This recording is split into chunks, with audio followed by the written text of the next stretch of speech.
Now I would like to start my speech. So I'm standing here today. Tell me how you want a woman to be like.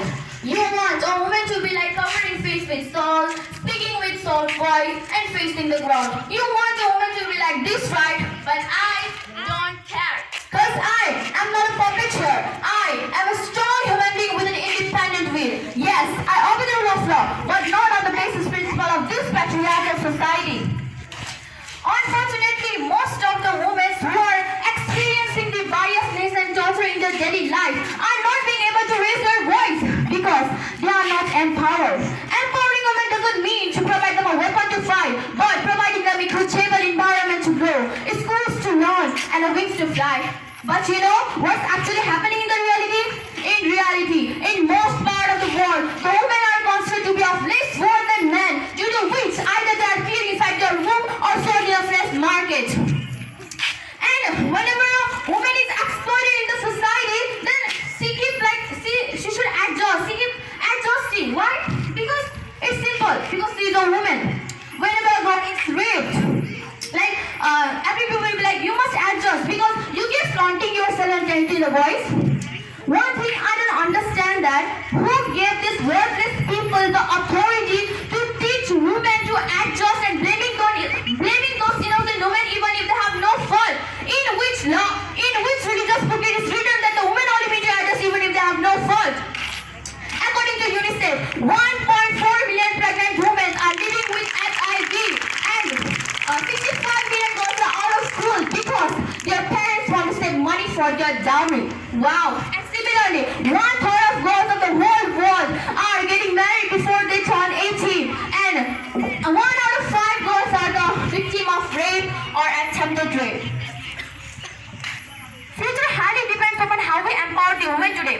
Even Swami Vivekananda has also said that there is no chance of development unless the women are empowered today. So it's really important to empower the women, and it's really true. How can a country ever reach to its high potential by ignoring half of its population? The women, it's very important to empower women, and the first step to empower women is educating them. But unfortunately in Nepal, only 44.5% of the women are literate. Without considering daughters to be a burden and filling their hands with mehendi, please fill their hands with book. Make a woman capable to sell their talent in the market. Do not make them a sexual toy to be sold in this market. We women are not worth less capable than men.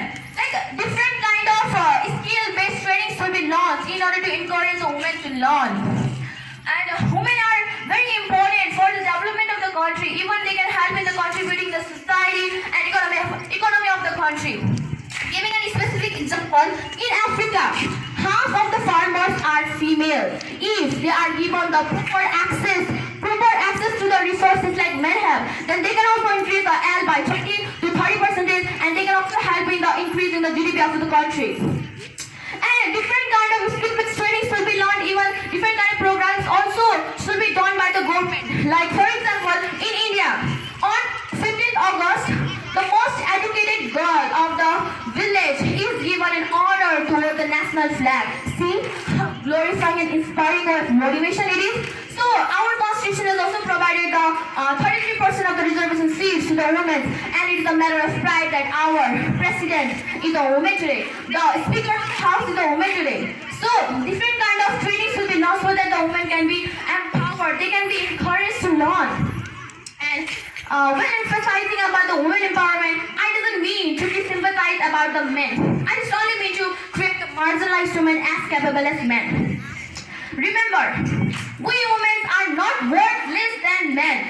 When the three almighty God, Brahma, Vishnu and Maheshwar were unable to get the demon Mahishasur, Ma Durga did it. My dear ladies, explore Ma Durga within you. Be the strong and the empowered version of you yourself and empower the other women too. And I would like to say that there are some men who are working and contributing for the women empowerment, and it's really appreciable and appreciate that too. But in the same way, there are some men who just don't want women to move forward in their life. So for them, I have something to say. A woman is your mother. Respect her. A woman is your friend, love her. A woman is your sister, your daughter, care her. A woman is your helper, empower her. Then you will see how beautiful this world will be. And lastly, I would like to say that here presented all my female teachers and all my ladies, my female friends, I would like to say that yes, I have told that we are not worth less than men. But do not try to put me in there. Be a real woman. Be a real woman and empower the other women. And here presented all my male teachers, I would like to say that respect